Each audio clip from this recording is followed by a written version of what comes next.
예, 안녕하세요. 원재입니다. 우리는 살다 보면 늘 좋은 일만 가득했으면 하는 바람이 있지만은 실제로 살다 보면 아프고 힘든 순간이 이제 때때로 찾아오기도 합니다. 모든 일에는 원인과 결과가 있습니다. 그렇기 때문에 지금의 일 또한 그러한 원인과 결과가 작용하는 것일 것입니다.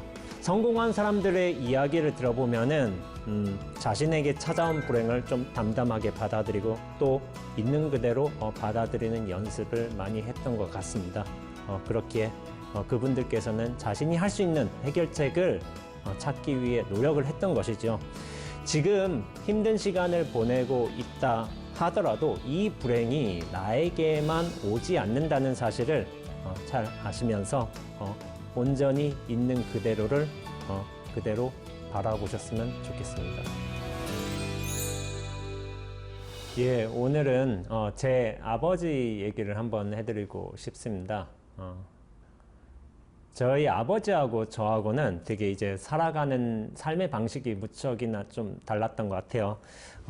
저희 아버지 같은 경우에는 집안이 좀 많이 가난하셨거든요. 그래서 학교를 다닐 만한 여유가 되지 못하셨어요. 그리고 생계의 문제가 굉장히 컸기 때문에 항상 이제 농사 일을 지으셨던 것 같아요. 그래서 중고등학교도 이제 검정고시를 통해서 이렇게 치러내게 되셨어요. 그러면서 아버지께서 살아온 모습이 그러시다 보니까 힘들게 살아오고 또한 이제 세상에서 좋은 일을 성취를 하고 그런 목적을 가지시다 보니까 어떻게 보면은 이제 현실에서 성공하는 것이 그러면서 무난하게 사는 것이 당신 삶의 목표이셨던 것 같다는 생각을 많이 하게 돼요. 근데 그런 이유에는 좀 할아버지의 영향력도 있었습니다. 할아버지께서는 집안이 워낙 가난하시다 보니까 가세를 일으키기 위해서 좀 여기저기 많이 돌아다니셨는데 이렇게 미천도 없고 그렇게 교육도 제대로 배우시지 않으셔가지고 여러모로 일을 성공시키기가 힘드셨나 봐요. 그러니까 그러다가 또 일찍 돌아가셨어요. 그러니까 할머니가 저희 아버지 형제 자매들이 어려서부터 어떤 가세를 책임져야 되는 그런 상황이 있었어요. 제가 아버지한테 듣기로 밭이 한 700평 정도의 밭이 있었는데 그 밭에서 이제 콩 키우고 고구마 좀 키우고 수수 키우면서 그냥 끼니를 연명하는 수준이었던 것 같아요. 그런데 저는 좀 달랐어요. 저희 세대만 하더라도 끼니를 못 먹어서 힘든 사람들은 잘 없었거든요. 그러나 아버지 세대는 그 끼니 하나 챙겨 먹기가 굉장히 힘들었죠. 그래서 저는 어떻게 보면 이런 생존의 일이 참 안정화돼 있으니까 어떻게 보면 세상을 변혁시킬 수 있을까? 이런 좋은 세상으로 바꿀 수 있을까? 이런 종류의 생각을 많이 했던 것 같아요. 그런데 그런 종류의 어떤 의기찬 모습을 볼 때 어떻게 보면 좀 과도할 때 아버지가 이런 말씀을 하셨어요. 네가 아직 세상을 경험해 보지 못해서 그러는 거라고 세상이 네 뜻대로 그렇게 호락호락 바뀌지 않는다고 그런 말씀을 하셨던 것 같아요. 제가 어렸을 때를 이제 생각해 보면은 아버지께서는 제가 육군사관학교에 가시기를 원하셨던 것 같아요. 당신께서는 이제 군부 독재 시절을 이제 경험해 보셨기 때문에 군인 장교가 되는 것이 결국에는 이제 성공을 뜻하는 그런 거를 경험 많이 하신 것 같아요. 근데 이제 저는 어려서부터 좀 기질이 좀 독특해서 그런지 아버지와는 전혀 다른 종류의 삶을 살 것이라는 예상을 했던 것 같습니다. 그리고 어떤 그런 예상의 결과로서 저는 출가해서 수행하는 삶을 살게 되었죠. 출가 수행자의 삶이 결코 일반적이지는 않잖아요. 근데 이제 어렸을 때는 세상을 변혁하고 싶었어요. 그러나 종국에는 나 자신을 변혁하는 일이 중요하다는 깨달음이 있었고 그 길로 이제 출가를 해서 수행을 하게 되었습니다. 그렇게 아버지와 제가 굉장히 다른 종류의 사람처럼 느껴짐에도 그러면서도 항상 저는 아버지는 역시 아버지고 어른은 어른이구나라는 이제 생각을 하는 경우가 종종 있었습니다. 근데 그 중에서 특히 저희 아버지께서 남겨주신 한 가르침 때문에 제가 이런 생각을 자주 하게 됐습니다. 그것은 바로 이만하면 됐다라는 가르침이었습니다. 제가 대학생 때 이런 일이 있었어요. 대학생 때 제가 책을 워낙 좋아했어요. 그래서 겨울방학이었는데도 1학년 겨울방학이었는데도 제가 매일같이 도서관에 갔어요.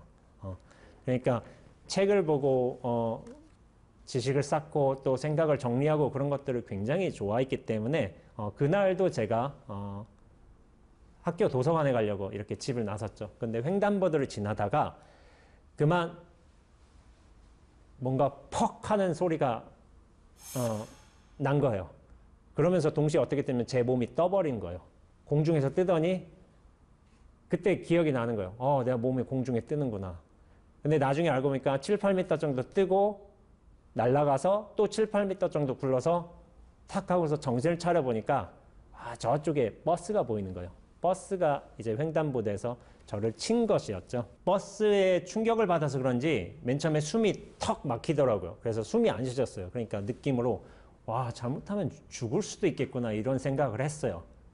그렇지만은 이제 좀 이따 이제 사람들이 막 몰려들죠. 그러면서 119 불러요. 막 이런 소리가 들리고 어떤 분께서는 그 와중에서도 이 횡단보도 사고 난 것을 제가 증언해 주겠으니까 자기한테 연락하라고 뭐 전화번호를 적은 쪽지를 제 호주머니에 그렇게 넣어주기도 하더라고요.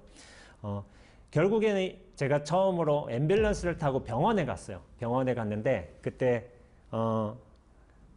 엑스레이를 찍어보니까 결과가 나왔죠. 갈비뼈 2개가 부러지고 3개가 금이 갔어요. 근데 이제 문제는 뭐냐면은 부러진 갈비뼈가 폐를 찔러가지고 폐에 구멍이 생겨버려서 거기에 핏물이 차버렸어요. 그래서 결국에 수술이 불가피한 상황이었습니다. 수술이 일정이 정해지자 저는 대전 부모님한테 연락을 드렸죠. 병실에서 이제 수술복으로 갈아입고 있는데 그때 경찰관 분이 오셨어요. 근데 이제 저한테 이제 간단하게 안부를 묻는 거죠. 몸 괜찮냐고 하니까 그냥 괜찮다고 수술 받으면 될 것 같다고 이런 식으로 말씀드렸는데 경찰관 분께서 이런 말씀을 하신 거예요. 학생, 저 마을버스 기사가 감옥에 가기를 원해? 이러니까 제가 이제 순진하잖아요. 감옥에 제가 이렇게 죽지는 않았는데 너무 이제 과하다 싶어서 아니요 그렇지는 않는데요. 아니면 그러니까 이제 경찰분께서 그럼 여기다 지정을 찍어 하고서 제가 모르고 탁 찍었어요. 근데 나중에 알고 보니까 그 서류에 적힌 내용들이 그 법을 어긴 마을 기사님께 어떤 법적 책임도 묻지 않겠다는 그런 내용이 포함되어 있었더라고요. 결국에 수술을 마치고 부모님이 이제 대전에서 올라오셨어요. 올라오셔가지고 어머니께서는 굉장히 이제 표정이 안 좋으셨죠. 아들이 이렇게 다쳤으니까. 근데 제가 이제 사고의 전후 상황하고 경찰관 분께서 왔다 가셨다 이런 말씀을 드렸더니 굉장히 분통을 터뜨리셨어요. 아픈 애를 놔두고서 어떻게 그런 서류에 지장을 찍어갈 수 있냐고 굉장히 화를 내셨는데 그런데 아버지께서는 영 반응이 다르셨던 거예요. 제가 좀 걱정스럽기도 하셨겠지만은 그러면서도 이런 말씀을 하신 거예요. 야, 버스 기사가 무슨 돈이 있겠냐. 이만하면 됐다. 이런 말씀을 해주신 거죠.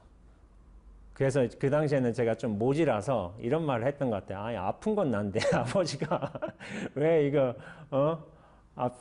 괜히 이만하면 됐다고 말씀을 하시나 해가지고 약간 억울한 심정도 있었던 것 같아요. 그러나 이제 시일이 지나고 보니까 수술도 잘 되었고 그러면서 제가 이제 좀 회복하는 속도도 괜찮아졌어요.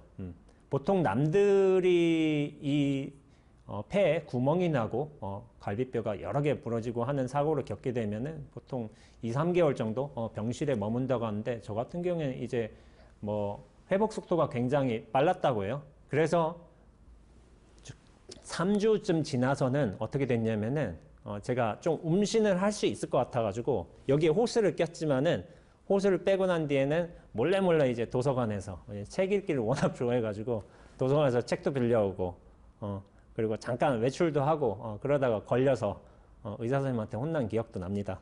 한 달 정도 그렇게 병실에서 있다가 나중에 퇴원을 하게 되었습니다. 근데 저는 이런 생각을 해요. 아버지가 분명히 나는 억울하고 분한 심경이기도 했거든요. 왜냐하면 제가 어떤 사회 정의를 구현하는 거, 그리고 뭐 일을 바르게 돌리는 것에 굉장히 이제 관심을 두었던 시기이기도 하고 젊었으니까 그러면서 어떤 부정에 대해서 겪어본 적이 없었는데, 어떻게 보면 그 경찰관 분께서 저한테 지장을 찍으러 오신 때 처음으로 어떻게 보면 부정을 경험해 본 거였어요. 그 당시의 생각으로는 나는 나의 권리를 찾아야 되겠다고 생각을 하기도 했던 거예요. 경찰관 분께 찾아가서 왜 그런 자세한 내용 설명도 없이 나한테 지장을 찍어갔느냐, 이런 식으로 항의를 할 수도 있겠고, 어떻게 보면 버스 회사와 경찰관 분께서의 어떤 은밀한 거래가 있을지도 모르니까 그것도 한번 들춰내보고 싶었던 것 같아요. 근데 그것을 결정적으로 막았던 것은 아버지의 어떤 결정이셨던 것 같아요. 아버지께서는 이만하면 됐다. 너도 몸이 성하고 버스 기사를 너무 그 사람 가난할 거 아니냐. 그 사람을 너무 힘들게 하는 것도 옳지가 않다라는 식으로 이제 결정을 내리시니까 저희 가족이 그것을 아버지의 결정을 따라서 가기로 한 것이죠. 제가 생각해보면 그래요. 아버지의 어떤 그런 결정에는 굉장한 자비심이 있었던 것 같아요. 당시에 이제 저희 가족이 아버지가 공무원이셨는데 공무원 월급이 그렇게 이제 뭐 변변치 않거든요. 그러면서도 이제 저희 이제 자녀들 3명이서 연년생이는데 대학을 간다고 그렇게 돈이 많이 들던 시기였어요. 그러면서 마이너스 통정을 쓰던 걸로 제가 기억을 하는데 그러면서도 가세가 좀 힘들었지만은 오히려 우리보다 더 힘들 수 있다는 그 버스 기사님을 염려하시는 거예요. 그래서 저는 이런 생각도 했죠. 당시에 이제 그런 교통사고에 관한 전문가 분께 얘기를 들어보니까 그 정도 사고면 수천만 원 정도는 이제 보상금으로 받아낼 수 있다, 이렇게 얘기를 했는데 저는 이런 돈이라도 받아내면 가세에 좀 도움이 되지 않을까, 이런 생각을 했던 것 같아요. 그런데 이제 결국에 아버지가 그런 결정을 내리셔서 가족이 다 따랐기 때문에 보험사로부터 치료비를 약간 받는 걸로 끝을 맺게 되었습니다. 우리가 살다 보면은 여러 종류의 시비들을 접하게 되죠. 그런데 이제 시비로 보면 어떤 문제가 될 수 있는 상황이 저희 아버지처럼 어떤 자비심으로 보면 그 문제가 심각성을 잃어버리고서 그냥 흘러가는 일이 되는 일도 많은 것 같아요. 문제는 문제시할 적에 문제가 된다라는 말도 있죠. 그만큼 우리가 어떤 문제를 문제로만 고정시키지 않는다면은 그렇게 흐르는 상황이 되는 것이겠죠. 제가 이만하면 됐다라는 아버지의 가르침을 그 사건 이후로 알게 모르게 삶의 어떤 순간순간마다 굉장히 반복을 하게 된 것 같아요. 왜 저런 말씀을 하셨을까? 저게 뜻이 뭘까? 그러면서도 그런 어떤 아버지의 가르침 때문인지 그것이 저희 어떤 생각의 습관처럼 되어버린 것 같아요.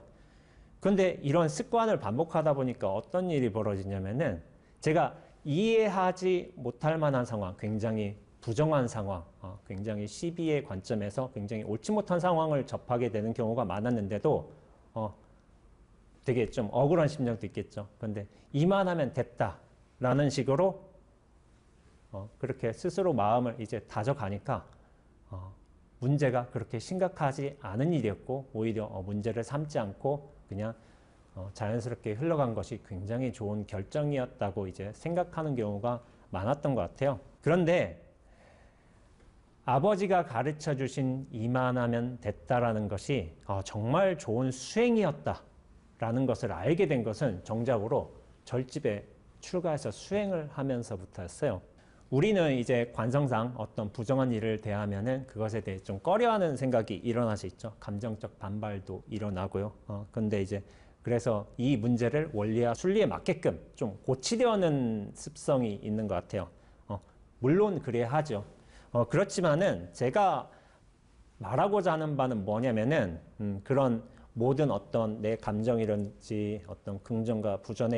부정의 판단 이전에 우리가 그런 시비 분별이 이루어지기 전에 숨 한번 크게 내쉬면서 약간 멈춘다면은 문제를 제대로 바라볼 수 있는 안목과 여유가 생긴다고 생각을 하고 있습니다. 이만하면 됐다라는 이 가르침은 우선적으로 저는 아버지의 멈춤에 대한 가르침이었다고 생각을 하고 있습니다. 그런데 이 멈추면은 이 여유를 가지면서 좀 더 상황을 분명하게 보는 것 같아요. 그런데 이 분명하게 보는 것이 어떻게 보면은 우리가 현재 처한 지금 여기의 상황으로 돌아오게끔 하는 그런 힘을 주는 것 같습니다. 생각해 보면 그래요. 제가 그렇게 교통사고를 당했지만은 결국에 한 달 동안 잘 치료를 받고 나서 무사히 병실에서 퇴원을 했거든요. 그리고 학교로 돌아가서도 원만히 학업을 마쳤습니다. 그렇게 제 인생을 좀 돌이켜 보면은 큰 사고를 겪었지만은 그렇게 큰 불편함은 없었던 것 같아요. 그러면서도 저는 아버지의 가르침을 되게 많이 반복했던 것 같아요. 이만하면 됐다, 이만하면 됐다. 그런데 이만하면 됐다라는 것이 멈춤의 가르침이면서 동시에 지금 여기로 돌아오는 가르침이었다는 생각을 자주 하게 되는 거예요. 지금이라 한다면은 사실은 과거를 후회하거나 미래를 염려한다거나 하는 것이 아니었고 여기로 돌아온다 하는 것은 그 모든 경계의 인연들이 진실하고 환하게 드러남을 뜻한다고 말할 수 있습니다.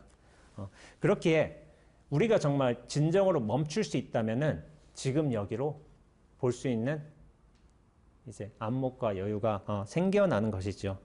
그렇기에 이제 멈춤이란 것은 드러남의 일과 동시에 일이 되는 거예요. 진정 멈추면은 진정 드러나는 것이죠. 근데 우리가 불교에서 진리의 엉구들로 이제 언급되는 진공묘유라든지 아니면은 응무수주 이생기심 아니면 공적 영지라든지 이런 것들이 어떻게 보면 멈춤과 드러남이 동시에 일이고 하나의 일이다라는 것을 가르쳐주는 엉구들인 것 같습니다. 진공, 응무수주, 공적 이것은 멈춤의 일이에요. 그 실체 없음의 일이고 그러면서 묘유, 이생기심 그리고 영지는 이게 작용의 일이고 또한 드러남의 일입니다. 결코 이제 멈춤만 얘기하는 것이 아니라 그것이 드러남도 말해야 되는 것이고 또한 실체 없음을 이야기하는 것만이 아니라 그것이 작용이 동시에 벌어지고 있다는 사실인 거죠. 우리가 수행을 하는 이유는 뭐냐면은 기본적으로 깨달음을 얻고 이제 마음의 안정을 얻어서 굉장히 자유롭게 살게 하기 위함이죠. 하루에 저희 수자들 같은 경우는 10시간씩 좌선을 하잖아요. 좌선을 하고 하지만 일반 제가 불자님께서도 굉장히 많은 수행을 하시는 것 같아요. 이를테면 하루에 몇만 번씩 연부를 한다든지 아니면은 이제 3,000배씩 그렇게 정진하시는 분도 계세요. 근데 화두참구라든지 아니면 연불이라든지 절수행도 모두 훌륭한 수행법이에요. 제가 보기에는. 근데 이 수행이 왜 하냐면은 멈추기 위해서 하는 거예요. 나의 분별심, 집착심을 멈추기 위해서 이런 수행들을 하고 있다고 생각하고 있습니다. 화두참구는 의심을 통해서 멈추는 것이고 연불은 집중을 통해서 멈추는 것이고 또 절수행은 이제 내려놓음을 통해서 이제 멈추는 것이죠. 우리 마음은 되게 이제 경계에 따라서 사방팔방으로 이제 뛰어다니는데 그런 생각의 요동을 멈추기 위해서 하는 것이 사실은 수행입니다. 그런데 무엇이 더 수승한 수행이냐? 저는 그것을 말하기가 힘든 것 같아요. 각자의 인연이 있기 때문에 그런 인연에 맞게끔 자기한테 적합한 수행법이 있으면은 그것이 수승한 수행이라고 말하고 있습니다. 그리고 내가 그 수행에 잘 들어갈 수 있다면 그것이 좋은 수행이죠. 그래서 수행은 무엇이 뛰어난 수행이냐, 열등한 수행이냐가 중요한 게 아니라 자신의 인연에 맞고 또한 자기가 잘 해나갈 수 있다면 그것이 좋은 수행인 거죠. 저는 이렇게 생각을 합니다. 어쩌면 이제 무심코 아버지께서 뱉어내셨는지도 모르는 그 이만하면 됐다라는 언구가 그 어떤 수행보다 굉장히 훌륭한 수행의 방식이었다는 생각을 하게 되는 경우가 많아요. 왜냐하면 화두참고도 그렇고 연불도 그렇고 절도 그렇고 어떻게 보면 이 모든 수행들이 우리의 생각에 부단한 작용들을 약간 가라앉히고 멈추게 하는 것인데, 이만하면 됐다라는 말을 제가 삶에서 살아가면서 출가하기 이전에나 출가한 후에도 무수히 반복을 했던 것 같아요. 그런데 그런 어떤 이 반복 연습 때문인지 몰라도 경계에 너무 휘둘리지 않고 곧장 멈춤으로 들어가서 지금 여기를 좀 환하게 보게 되는 좀 결과들이 많았던 것 같습니다. 멈춘다는 것은 이제 나의 생각과 욕심을 멈춘다는 것이고, 그러면서 동시에 지금의 상황을 잘 받아들여준다는 뜻입니다. 그렇게 아버지가 해주셨던 이만하면 됐다라는 이제 가르침은 단지 멈춤으로 끝나는 것이 아니라, 제대로 멈추면은 세상의 어떤 그 모든 경계가 진리로 다가올 수 있는 그런 터전을 마련해 주는 것 같아요. 그러면서 저희 아버지 같은 경우에는 버스 기사한테 얘기했던 것처럼 그런 어떤 자비심의 모습으로도 나오는 것 같아요. 멈추는 것은 나의 욕심과 생각입니다. 그러면서 드러나는 것은 지금 이 순간의 사실이고 존재의 모습이에요. 그러면서 이 멈춤과 드러남이 온전히 잘 만나게 된다면은 삶이 좀 더 원만하고 자연스럽게 흘러가는 경우를 제 수행을 통해서 혹은 이제 여러분들의 삶을 통해서 많이 제가 경험해 보는 것 같습니다. 저희 아버지는 굉장한 선지식이었다는 제가 생각을 하게 돼요.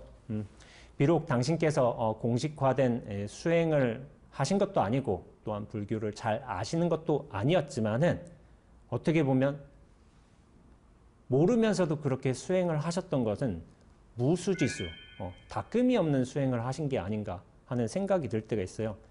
당신께서는 그런 수행의 전통적인 방법을 따르지 않았지만 삶의 경계에서 그렇게 무수하게 이만하면 됐다라는 것을 당신 스스로에게 말씀하시면서, 또한 이제 자식인 저에게 경계마다 그런 말씀을 해주시면서 선지식으로 역할을 해오셨다는 생각을 하게 되는 겁니다. 선지식은 결코 절집에만 있지가 않습니다. 우리가 어떤 대단하다고 생각하는 위인이라든지 그런 사람들만 선지식인 것도 아니고, 우리가 평범하게 일상을 접하면서 만나는 보통의 사람들도 어떻게 보면 선지식들이 굉장히 많은 것 같아요. 아버지는 분명히 저한테 가까운 가족이었지만은 저한테 이만하면 됐다라는 이제 멈춤, 그러면서 드러남의 가르침을 주신 위대한 선지식이라는 생각을 제가 수행자로 살면서 많이 하게 되더라고요. 근데 이런 가족뿐 아니라 일반 여러분들께서도 이제 선지식으로 다가올 수 있다는 것을 알게 된다면은 이미 선지식은 여러 모습으로 우리 눈앞으로 와 있다는 것을 또한 알게 될 것입니다. 근데 이제 그 선지식을 보는 것은 우리의 안목이겠죠. 근데 선지식은 또한 사람으로만 오는 것은 아니에요. 이미 여러 형태로 다가와서 이제 법을 설하고 있는 게 어찌 보면은 선지식의 모습이기도 합니다. 그래서 우리가 진정으로 멈출 수만 있다면은 그 모든 대상, 그 모든 경계, 또 그 모든 사건들이 우리에게 선지식으로서 환하게 다가올 것이라고 생각을 하고 있습니다. 어떻게 보면 우리가 살면서 겪게 되는 고난과 고통도 사실 선지식으로서 오신 것인지도 모르죠. 현재 우리가 겪고 있는 코로나 시국도 우리를 잠시 멈추게 하였지만은 이 멈춤으로써 자신의 현실을 돌이켜보고 또한 자아 성찰을 할 수 있는 기회를 주기 때문에 어떻게 보면 코로나마저도 선지식의 모습으로 온 것인지도 모릅니다. 당장은 모를 수 있어요. 그러나 10년, 20년 지나서 결국에는 그것이 우리 인간 사회를 위해서 어떤 메시지처럼 왔다는 식으로 평가될 수도 있다고 생각을 합니다. 그렇게 고난과 고통도 선지식이 되는 겁니다. 제가 이만하면 됐다라는 이제 아버지의 가르침을 이야기하면서 선지식은 도처에 있다고 이렇게 말씀을 드렸는데요. 우리 눈앞에 이미 선지식은 여러 모습으로, 여러 형태로, 여러 가르침을 펼치고 계십니다. 그런 선지식들을 잘 찾아가는 수행의 날들이 되셨으면 좋겠습니다. 세상에 의미 없는 고통은 없습니다. 사춘기 때의 성장통이 우리를 신체적으로 자라게 하고 또 정신적으로 성숙하게 해주듯이 나이를 먹어서 겪는 성장통 또한 지금의 나를 한 단계 업그레이드 시켜주는 단계인 것 같습니다. 행복에만 집착하지 말고 불행도 있는 그대로 바라볼 줄 아셨으면 합니다. 그럼 우리 적당히 건강하고 적당히 행복합시다. 원지였습니다.